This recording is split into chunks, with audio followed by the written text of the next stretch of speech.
15 commonly used legal forms. Government. This is, of course, a rather self-explanatory term, though it is true that the meaning of government can be very subjective and country-specific. The IRS understands government to mean the contracting state, political subdivision, or local authority, a relatively straightforward and restrictive definition. Tax-exempt pension trust or pension fund. For the IRS, you qualify as such if more than half the beneficiaries or participants in the trust or fund are residents of the country of residence of the trust or fund itself. The definition is thus quite specific. Other tax-exempt organization, to qualify as such, generally, more than half the beneficiaries, members, or participants of religious, charitable, scientific, artistic, cultural, or educational organizations must be residents of the country of residence of the organization. Again, there is the more than half threshold or rule here, though it could be argued that the types of organization are somewhat subjective, as opinions can vary on what constitutes an artistic or cultural organization. For example, publicly traded corporation. IRS definition.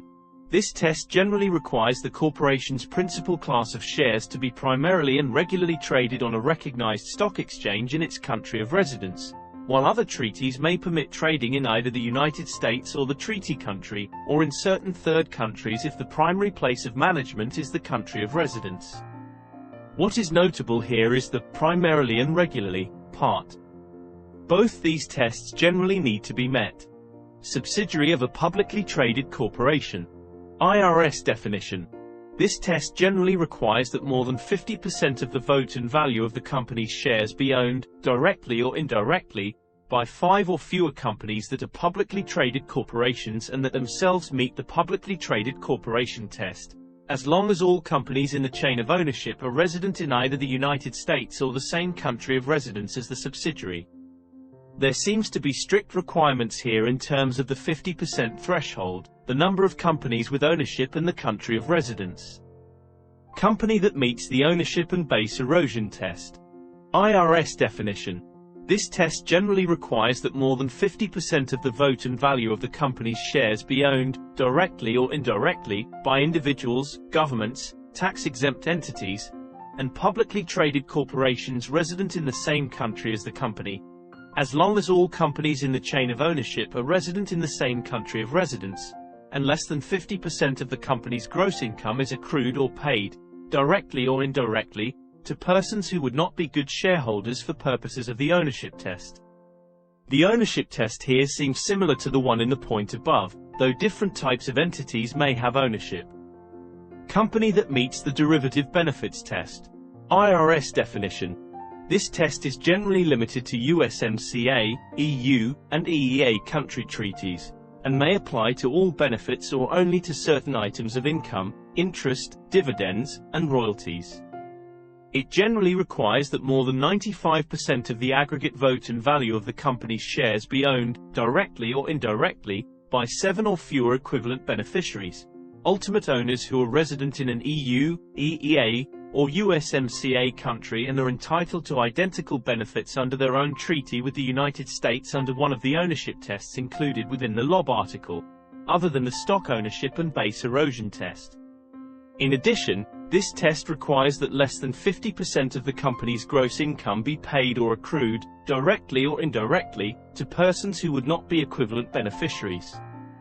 This is a strict test with several criteria needing to be met. Company with an item of income that meets the active trade or business test. IRS definition.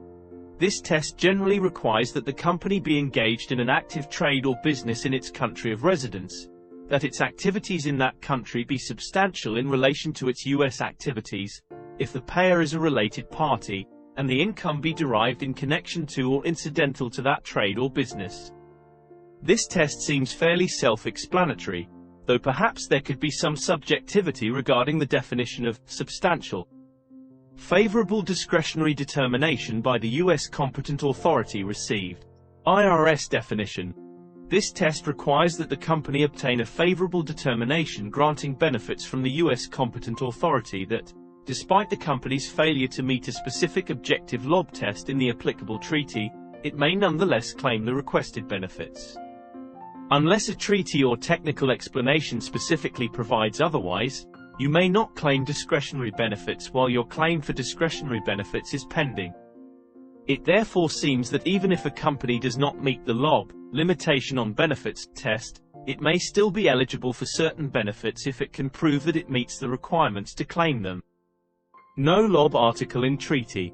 IRS definition.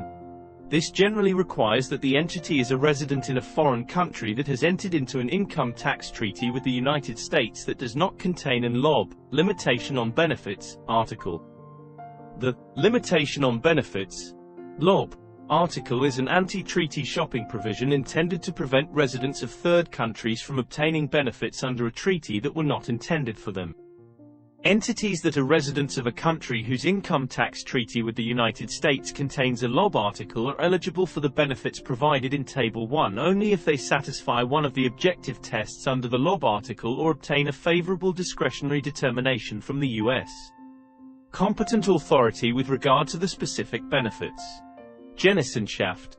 Genossenschaft is a German language term that carries a particular meaning in Switzerland and may not have an exact equivalent in English-speaking countries. The German word is sometimes translated as cooperative and sometimes as collective. The Swiss Federal Council translates it as a cooperative company. It states that cooperatives prioritize development and mutual economic assistance above all, for example in the construction or purchase of housing. Wide definition of a co-op. A co-op is a business or organization that's owned and controlled by its members, to meet their shared needs. The members can be its customers, employees, residents or suppliers, who have a say in how the co-op is run. Thus, the general principle of a cooperative is present in many countries, though the specifics may vary. Club. This is a similarly loose term that can be used to describe a number of things in different contexts. A wide definition is an association dedicated to a particular interest or activity. Clubs can vary greatly with regard to size, structure, etc., making it difficult to make blanket statements. Non-profit organization. A non-profit organization can be described as a legal entity organized and operated for a collective, public or social benefit, in contrast with an entity that operates as a business aiming to generate a profit for its owners. The key terms here seem to be collective, public or social benefit, which may, of course, be somewhat subjective. Small business. Again, it is hard to find a definitive definition, as opinions can vary on what constitutes a small business. However, it may be defined as a privately owned corporation, partnership, or sole proprietorship that has fewer employees and less annual revenue than a corporation or regular-sized business. This is quite vague, which emphasizes the difficulty of providing a specific definition based on, for example, turnover or number of employees. Sole trader. A sole trader, also known as a sole proprietor, is someone who runs and owns an unincorporated business on their own. As there is no legal distinction between the owner and the business entity, sole traders may keep all profits after taxes. However, on the flip side, the individual is also liable for all losses incurred by the business, what is known as unlimited responsibility, as opposed to limited liability.